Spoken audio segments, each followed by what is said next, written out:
tools you need to change the camera to USB port.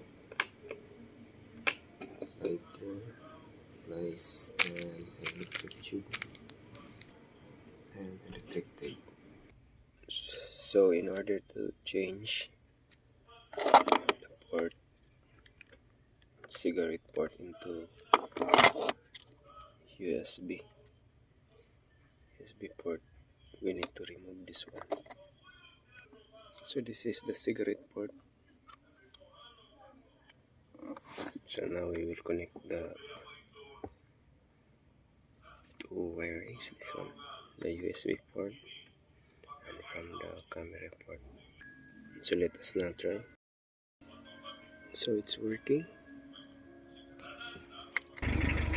So it's working using the USB port from cigarette port. So